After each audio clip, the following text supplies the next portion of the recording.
obstetrician gynecologist. Let me present Dr. Jimmy Manzano. Magandang umaga po, Dr. Jimmy. Magandang umaga po sa inyo lahat. Doktor, mainam, tell us something about yourself muna para kilala kayo ng ating mga listeners. Ako po ay isang espesyalista sa OB-GYN. Ibig po sabihin ay sa mga panganganak at pagbubuntis at saka yung mga problema po sa mga babae sa kanilang mga puwerto. Yun po. Saan po kayo nagtapos, Doktor? Ako po ay graduate ng Fatima College of Medicine. Schoolmate ko kayo? Opo, oo.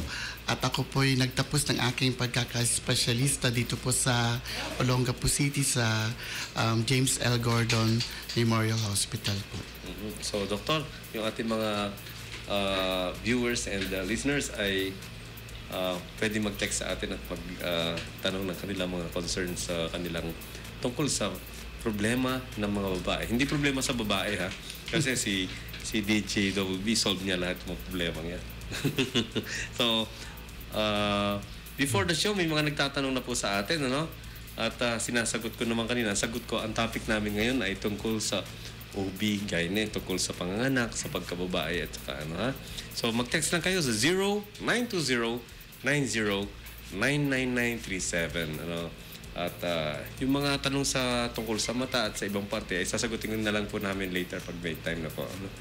Meanwhile, Doc, ikwento nyo ano ba yung mga common cases na nakikita natin dito sa Olongapo bukod sa panganganak? Marami po dito sa atin kasi nandito tayo sa Olongapo. Usually, problema sa infection sa puwerto. No? Ang mga pasyente pumupunta at nagkukonsulta sa mga nararamdaman nila na meron silang mga abnormal discharges at yun na ikonsulta sa atin. Mga discharges, not necessarily naman na mga sexually transmitted dito, ano? Meron pong iba sexually transmitted, meron din pong iba na hindi. So, paano nyo ba malalaman, Doktor, na yung discharge ng isang babae ay kakaiba na? Ano yung mga sintomas at mga sinyalis niya? Mas madami po kaysa sa usual na dating yun ng discharges. Ano? Matubig, madami, at may amoy, no? Malansa, ganun. Yung iba, nararamdaman nila na pag sila ay nakikipag-contact, naamoy nila sa kanilang silid yung mismong lansa ng amoy ng kanilang puwerto. Okay. Habang nagko-contact lang? Hindi po, kahit po hindi. Pero meron din yung mga instances na habang nagko-contact, naaamoy nila yung lansa ng So most likely discharge. pagka ganun ay sexually transmitted? Kailangan na po nilang magpa-check up para po malaman kung anong klase yung kanilang infection. Kasi marami pong klase din. Para po mas karapat-dapat yung lunas na dapat ibigay sa kanila. So, pag ganung mayroon silang simptomas, wag po silang mag-atubili na pumunta sa isang espesyalista para matignan kaagad para hindi na po lumala. Yun, oo. At Doc, yun pong kasi siyempre bago tayo pumunta sa infection, ano ba yung mga hakbang para magkaroon ng basic hygiene and care ng puwerto ng isang babae? Opo, dapat po ay naghuhugas parati ng puwerto pagagising sa umaga at ganun din bago matulog sa gabi. At syempre, maghugas pagka nag-restroom sila para po hindi magkaroon ng infection.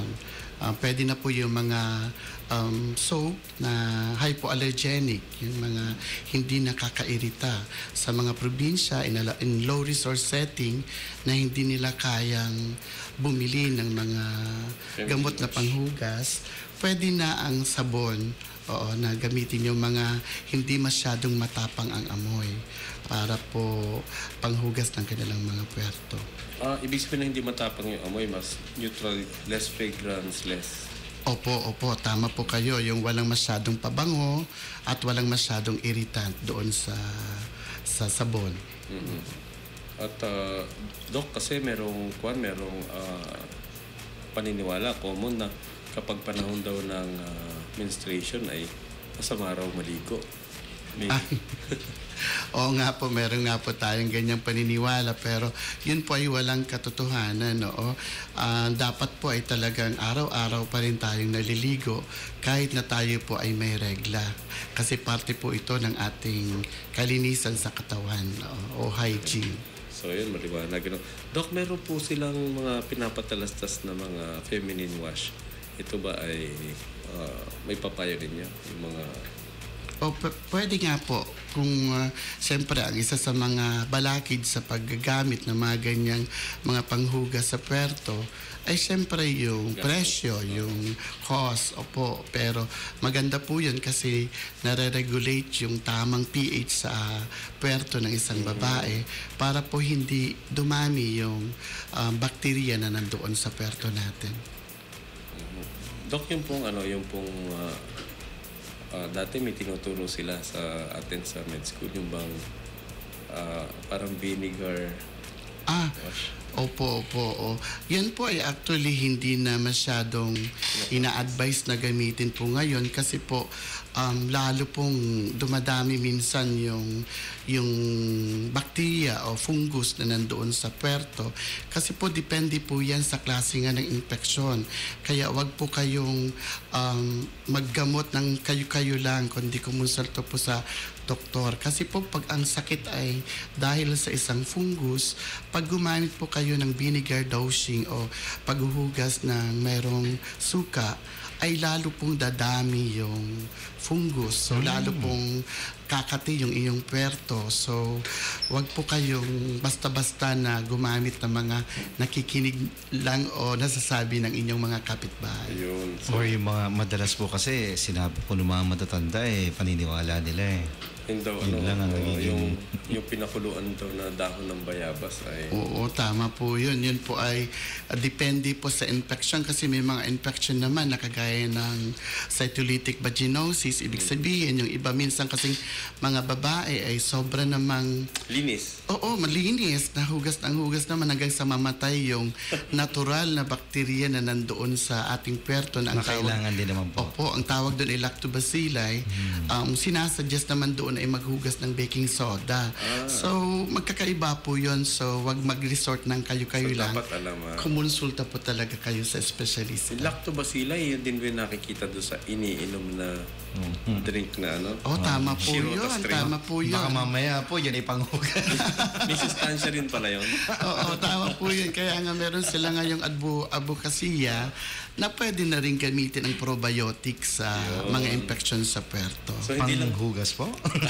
Hindi naman hindi lang din- iniinom. Iniinom din po. Opo. So, ano pala, yan ang mga kaalaman na dapat malaman ng ating mga listeners, naman.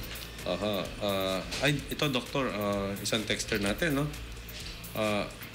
ang mother ko po, diabetic, lagi pong may itch doon sa kanyang puwerta at ano kaya ang ibig sabihin nito? Talagang ganito ba pag may diabetes? Opo, kasi po ang diabetes ay isa sa mga risk factors ng isa sa mga infection sa puwerto. Ang tawag po dito ay fungal infection or bulbovaginal candidiasis. Ito po, pag ganyang matataas ang sugar kagaya ng diabetiko, pag hindi po na-control ang kanyang sugar sa kanyang dugo, ay mas prone po siya o mas apektado siya ng ganitong pagdami ng fungus sa puwerto. So pag ganyan pong diabetiko, kailangan po talaga ang pag-inom ng gamot na para mababa at makontrol ang sugar sa dugo. Yun. So, at saka bukod pa rin, may hinay resistance nila. Ano po? Tama po, Doc. Yeah, So, then again, good hygiene would help a lot pagka ganyan ng condition.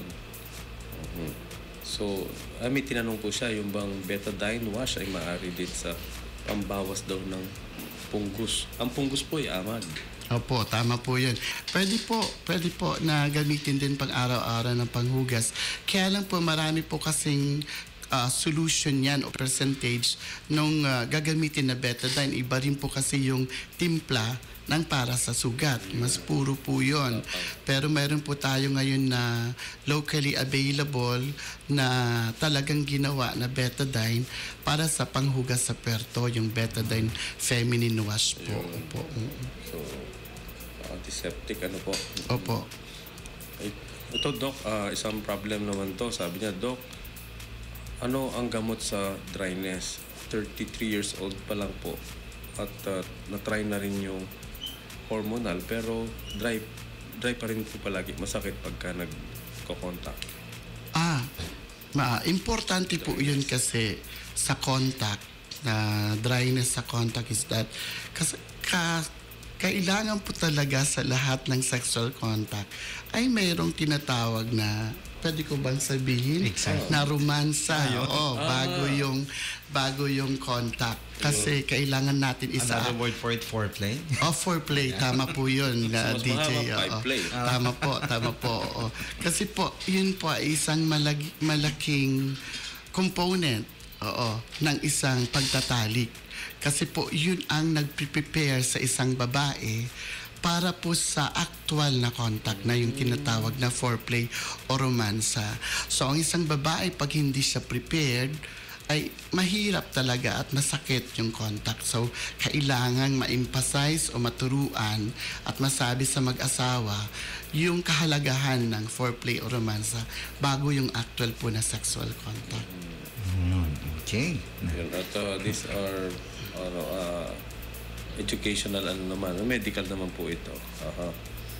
Ito sabi, medyo interesting itong natin. Marami tayong nakukuha mga texters ngayon.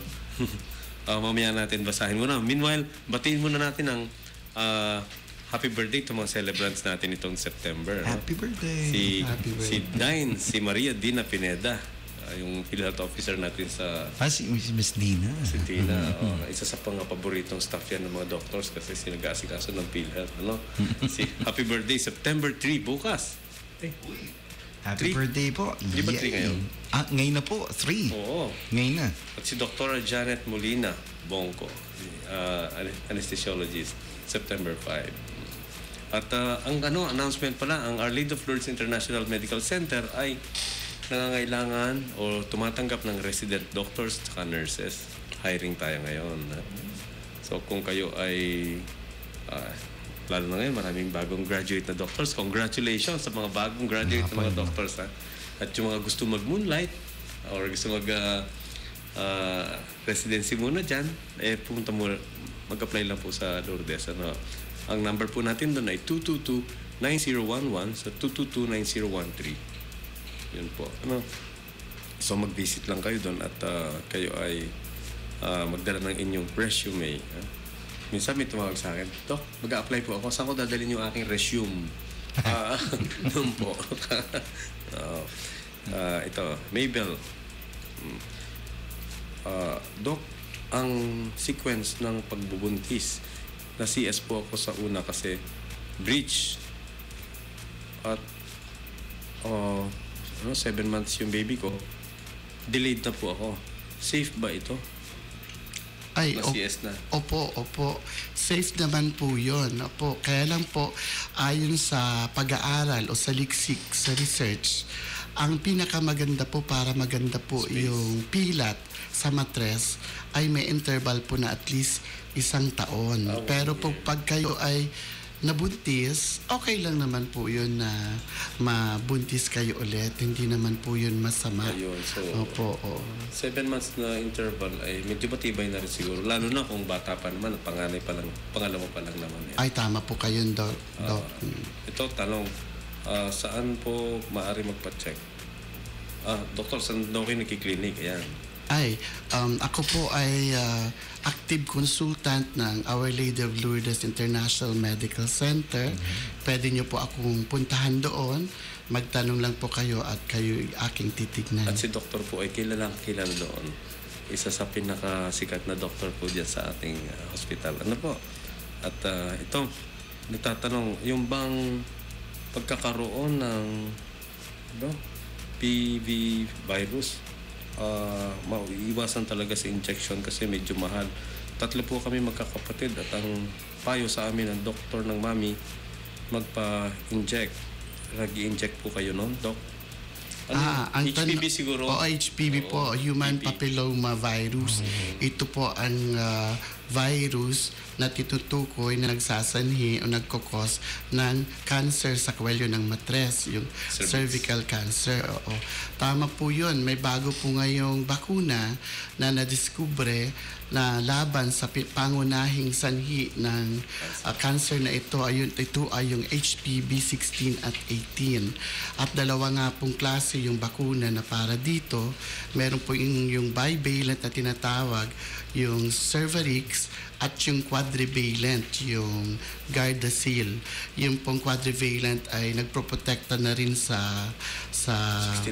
virus na para doon sa genital wart. So, oo.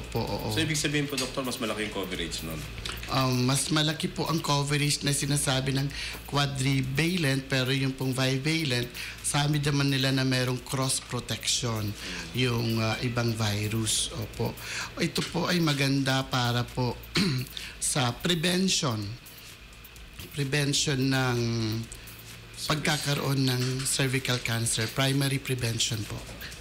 Pero pwede rin po tayo sa secondary prevention kagaya ng taon-taon na pagpa-pap smear.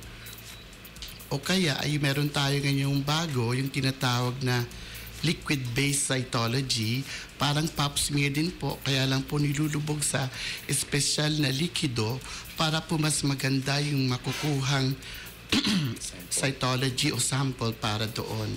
At saka yung pong tinatawag na pagtitingin ng visual inspection with acetic acid. Ito po ay ginagawa ng isang espesyalista. Yun. Ito, Doktor, interesting tong question na to. Dok, yung brother ko nagpa-vasectomy na. Pero nabuntis pa rin yung kanyang partner. Uy. Ang sabi ng doktor, it's possible. Ano kaya ang talagang dapat gawin para ma-prove na hindi unfaithful si sister-in-law? Opo. Pwede ba yun, Dok? Meron po, lahat po kasi ng ating contraception, kahit yung hindi permanento o permanent, ay merong tinatawag na failure rate. Kagaya ng vasectomy, may 1% yan na failure rate. Ibig sabihin, 1 in 100. Opo, ganun din po yung tubal ligation o magpapagpapaligate. Mayroon din po siyang failure rate na 1%. Pero kung ayon po doon sa specific na tanong nyo, kung paano malalaman yung faithfulness ng inyong hipag, ay pwede po kayong magpa-karyotype doon sa bata para malaman po yung paternity ng bata. Kung yun po yung specific kong tanong nyo. Pero doon sa failure rate po ng permanent na sterilization, meron po talaga. Yan ay 1%. Oo, so 1%. Ibig sabihin, 1 in 100. Sa general population, like for example, ako pagkakaintindi ko doon, snip-snip na, kaya in a way, parang imposible na eh. Baka meron pa palang 1% yun? Hindi, pag masyado paano yung malakas. tumatalon? Pag masyado malakas. Ay, ganun po ba yun? Yung iba po kasi nagre-recanalize. Ibig sabihin, nagdudugtong sila, nagkakaroon ulit ng Spontaneous connection feeling. sa isa't isa. Opo, failure rate po nung surgical procedure. Opo. Failure rate pa yun? Ang tingin ko success eh. Masyado success yun. Pwede rin natin. Naku, kinakabahan tingnan sa tuloy ngayon yung mga angulo. nagpa-vasectomy na. Baka mamaya, naku, may 1% pala. Ito, similar case. Oo. I've heard another case na nagpa-ligate na pero nabuntis din. Pero ito sure naman na sa mother ang daughter. Siyempre, kanya yun eh. Siya may dala, di ba? Opo. So, it can happen pala, So, yan po, So, vasectomy, tubal ligation is not really 100%. May one. Tama po yun, Sa tubal ligation, 1% din po ang 1% din po, Doc. Ito naman, ano daw ibig sabihin ng polycystic? Ano ba yun? Yun po. Ito naman pong polycystic ovaries, ito ay isang resulta o basa sa ultrasound na ang ibig sabihin ay dapat po kasi ang babae, buwan-buwan ay nangingitlog. Mayroon po isang itlog na nagmamature, lumalaki, tapos i-release po o iitlog ng ovaryo para yun naman po ang i-fertilize ng sperm cell ng partner niya. Kaya lang po sa kaso ng polycystic ovaries, marami siyang mga itlog pero walang nagde-develop. Lahat po ay maliliit lang, no? Kaya pag in-ultrasound po, ang itsura doon sa ultrasound ay parang mga bilog-bilog na black. Kaya po ang tawag ay polycystic. Parang cyst ang itsura sa Huwag naman tubig. ultrasound. Pero yun nga po, parang misnomer siya o parang mali ang pagkakapangalan. Kasi kung hindi ka marunong sa medical, ang interpretasyon mo, mayroon kang cyst na baka kailangan ako operahan. Oo. Pero hindi po yun ang ibig sabihin. Yung pong maliliit na cyst na nakikita ng doon sa ultrasound ay mga itlog po na hindi nagmamature. So, less ang chance ng ng fertilization. Tama po, Doc. Oo. Sila rin po yung mga kaso na hirap magbuntis. So, kailangan pong kumonsulta sa gynecologist o kaya sa endocrinologist para po matulungan sila sa pagbubuntis. Yun. Opo. Sila rin po yung mayroong tsansa na magkakaroon ng mga cardiovascular problems later in life. So, kailangan po talaga nilang matignan. Ano pong connection nun? Bakit po? Meron pong connection ayon sa pag-aaral tungkol doon sa insulin resistance, konektado rin sa diabetes. Oo. Kaya yung mga kasong ganito, meron silang problema sa insulin resistance. So hanggang sa nagkakaroon sila later on ng diabetes at saka sakit sa puso. So, marami pa ng potential na future problem ito, no? So, yun ang po. So, pag may polycystic ovarian disease, dapat marami ng workup ang gagawin. Opo, tama po yun. Oo. Hindi, may complications later on in life. No? Tama Kaya po, pala- mas maagang pagpapatingin ng blood sugar, mas maagang pagpapatingin ng cholesterol Ayun. sa dugo. Okay. Ito naman, Doc, ano po ang relation? Bakit pag minsan, pag mag-mens na, tumitigas ang breast at parang may nakakapal na bukol? I'm 24 years old, single. Opo, tama po yun. Oo, kasi po, may tinatawag tayong hormone na nilalabas ng ating katawan pag kanong tayo nire-regla. So, nade-develop po yung glands ng ating suso, kaya po masakit. Oo.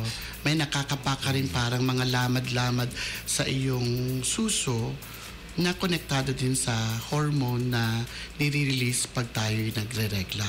So, ang maganda po niyan, pag may nakapak po kayong lamad, ulitin po ang pagkapa pagkatapos po ng inyong regla para malaman po kung talagang ito ba ay lamad dahil sa pagregla o talagang bukol. At kung mayroon pa rin bukol sa sariling pagsasalat ng sariling suso, ipakonsulta po kaagad sa doktor, either sa gynecologist po o kaya po sa Sorihano. So, mainam po yan monthly, ma-examine. Gawin po ninyong practice na in-examine po ninyo yung sarili ninyo. Kung may nakikita kayong pagbabago. Kasi ang cancer po sa breast ay it's a dreadful disease. And it is better, ito ay magandang mahuli sa maagang estado. Imbis na ubusin niyo po sa Facebook yung downtime niyo, mag-alat kayo ng konting. Pag maliligo, pag maliligo at saka ako na. Ay, may nasapol po siguro sa mga nakikinig ka, boom. Facebook na lang yan. Minsan may nag-a-apply ng trabaho. Sabi, proficient ka ba sa computers? Yes. Anong forte mo? Facebook, Twitter. Okay. Galing. Boom sila, no? Ito, Susan is asking, good day, Doc. Ang age ko po ay 19. Ask ko lang po, alin ba yung mas safe kasi suggest po sa akin ng aking friends, injectable instead na nagpipills kasi sometimes I forget.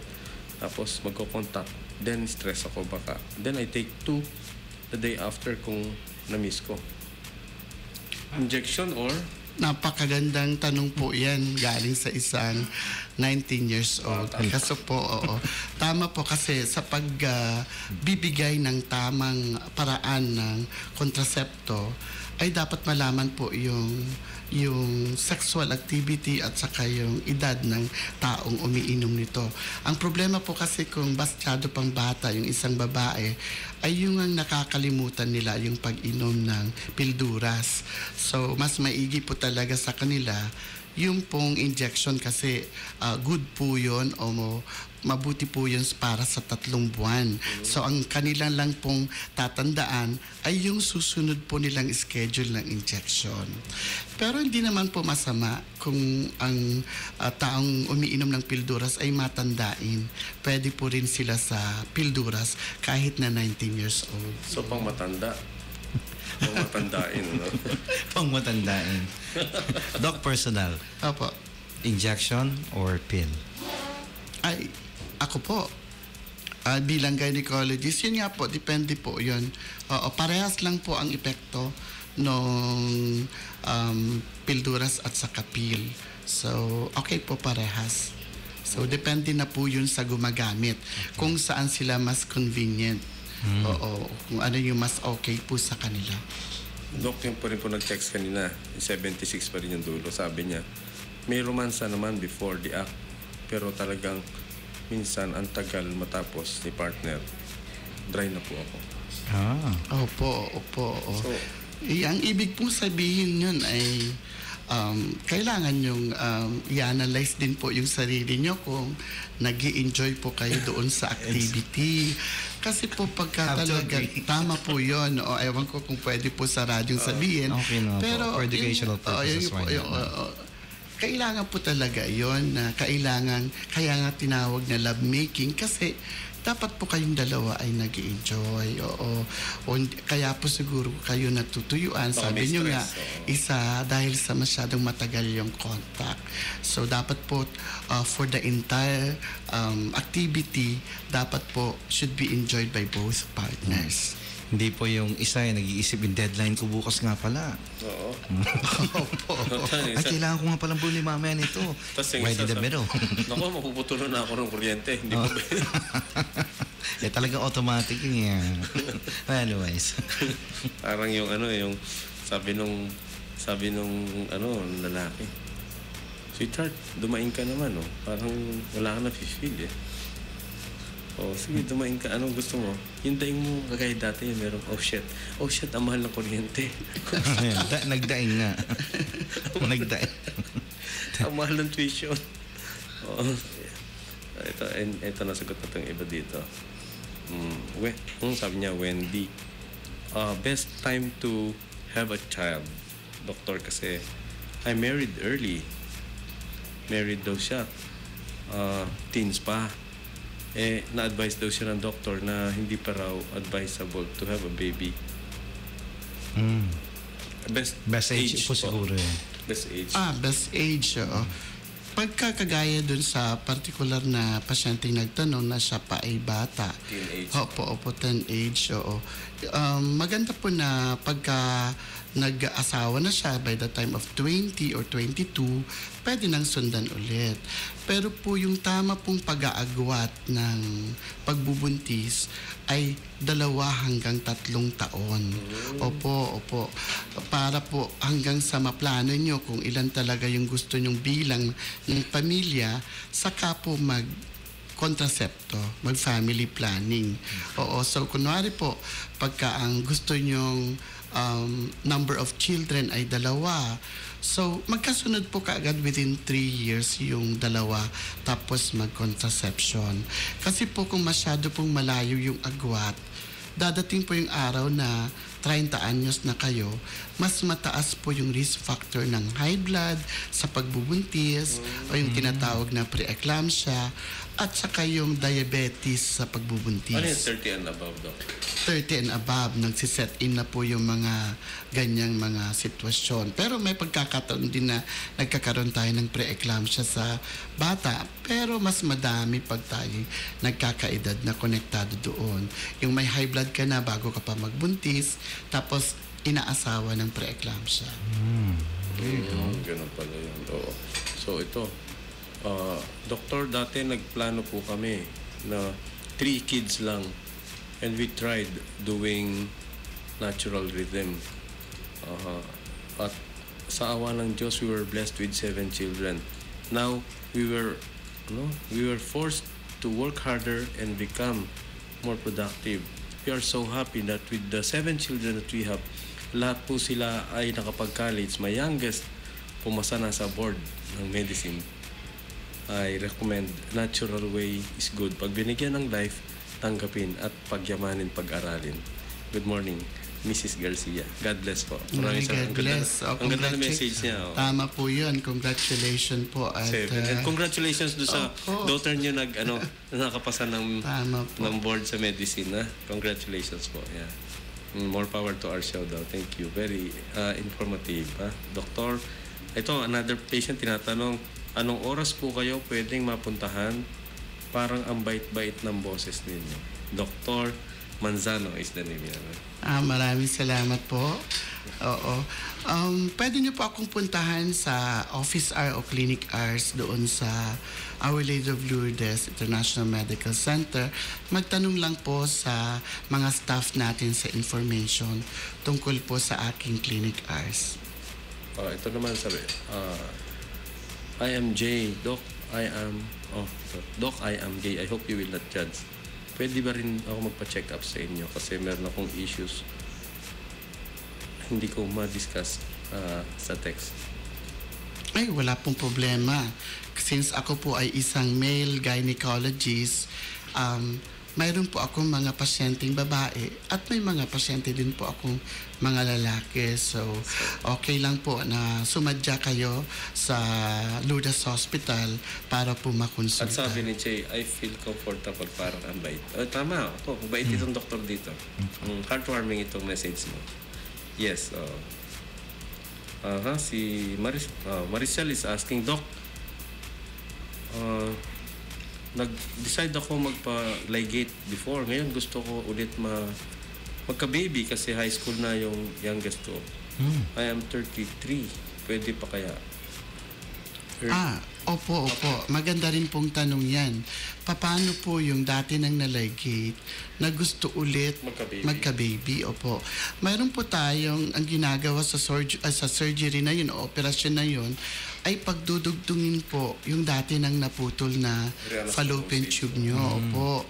Kaya lang po syempre dahil po sa komplikado ang pagre-repair na ito, iilan lang po ang gumagawa. Meron po tayo sa PGH. At kung yun naman may kaya po at may pera, marami po yung specialist ang gumagawa sa Japan. Opo, ang ginagawa po ay pinuputol yung magkabilang dulo na naputol, pinagdudugtong po. Oo, para po mag-recanalize at magdugtong po ulit. Kaya nga po, ang guidelines ng Philippine Obstetrical and Gynecologic Society na tamang edad ng pagpapaligate ay 30 years old, ay para lang po, kunwari na yung pasyente ay gustong magbuntis ulit, ay hindi magkakaroon ng pagsisisi na nagpaputol o nagpaligate ng mas batang edad. Yun, napakagandang katanungan at very sound yung kasagutan naman dito. Kasi pag minsan, nirealize mo, a lot of times kasi nagpipigil sa pagdami ng populasyon ay ng anak dahil economics. Then suddenly, biglang siswertihan ng buhay, napakagaan pala ng buhay, kagaya niya, napaaral niya ng mabuti at gusto niya sundan ulit. So, yun. Kanya, ako personally, siguro, I would not recommend mga permanent sterilization, para dati merong RH bill yung, di ba, yung naging controversial yan about yung limiting ng population. Ito naman personal na opinion ko lang. Ako kasi gusto ko mas maraming population. Kasi sinasabi nila ang Pilipinas daw ay overpopulated. Hindi po totoo yun. Kung kayo nakasakay na sa aeroplano, tumungo kayo sa pintana. Ang population nasa mga maliliit na centers lang. Nasa bayan lang, nasa Maynila. Pero yung mga probinsya, hindi naman po talaga overpopulated. It is the maldistribution of resources na problema natin. Yeah. So, Siguro kung ayusin yung distribution. In fact, ang kayamanan ng isang bayan sa aking paningin at sa aking pananaw ay ang population. Ang mga tao nito. Ito ang magpapaunlad sa bayan. Tingnan mo ang hinaharap na problema ng Japan. Wala na sila mga bata. Kaunti na ang mga bata sa kanila. Kasi nung panahon na naghigpit sila ng pagpapadami ng anak. Ngayon, ang isang mag-asawa kadalasan, iisa lang yung anak nila. Iisa yung nakatukod sa kanila. So, nagda-die down yung population. Ito magiging problema ng mga Europeans. Mga Scandinavian countries. Hindi sila nag-aanap. Tama yun, Doc. Anong nangyayari? Dumadami ang mga non-Europeans sa kanilang bansa. They will be populated by yung hindi na local nila. Dumadami na yung mga Arabs, mga Africans, saka Asians doon. In Eventually, France, for one example, sobrang dami ng mga outsiders doon na nakatira ngayon. because they don't wanna reproduce. So, tandaan ninyo, pag election, it's numbers. Kaboom. Yes, oo. Alam mo, Doc, ang dami mga tanong dito. Yung mga, priority po muna, yung mga obigay niya, Kagaya nito si Alvin Rosal, nagtatanong tungkol sa kanyang mata. O sige ho, ito na lang, tulungan ko na lang po kayo kasi ang gist ng kanyang question kung tutulungan ko raw siya kahit hindi siya teacher dahil konti lang naman daw yung kanyang kita. Siya ay isang, naging school janitor. At may katarata na ngayon. Hindi ako teacher, pwede mo pa rin ako tulungan gaya ng mga guro. Mang Alvin, opo naman, tulungan ko kayo. Kasi Doc, yung mga teachers, hindi ko sinisingil ng professional fee pag ino-offeran ko ng katarata eh. Ito, pag nagsabi sila, okay lang po, sige, kahit hindi teacher, kahit kagaya ni mga Alvin janitor. Opo naman. Ito ho. Doc, may tuturing pa ba na acceptable yung practice na oral sex mag-asawa? Kasi baka po mag-introduce ng masasamang bakterya to each other. I think that's a good question. So, yung pong pagpapractice ng hindi conventional na pagtatalik kagaya ng oral sex, yung cunnilingus, yung oral system sa fellatio, dun sa kwan, ay pwede naman po, kaya lang po parati isaalang-alang ang hygiene.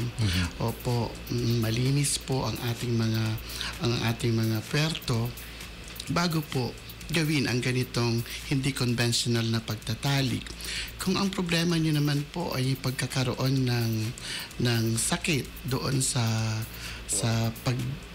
paggagawa ng ganitong sexual na aktibidad, depende po yan sa kung ang partner nyo ay meron na talagang sakit sa puwerto. Kaya lang nagkakaroon ngayon ng mga sakit na oral herpes at saka tinutubuan sila. Pero kung yung AIDS, hindi po yan nakukuha sa oral sex. Kasi po, ilang galon po ng saliva o laway ang kailangan mong mainom para lang magkaroon ka ng AIDS virus na ito. So, negligible po yung transmission kung ang pag-uusapan ay yung oral sex. Kung dito sa AIDS ang pinag-uusapan. Basta ang payo ng inyong lingkod ay monogamy pa rin or abstinence. Para Tama po yun, Doc. safe. Yan po ay ang pangunahing primary prevention ng transmission ng mga sexually transmitted disease. So, lifetime monogamy, sexual monogamy. Ito, ang ganda ng pangalan. From TLC. You are right, Doc. Kapag hindi ka masyadong in love sa kapartner mo, napobore ka during at hindi mo hindi mo napipil. So, dry. And the truth hurts. From TLC, Doc. Tama po yun. Kaya importante po sa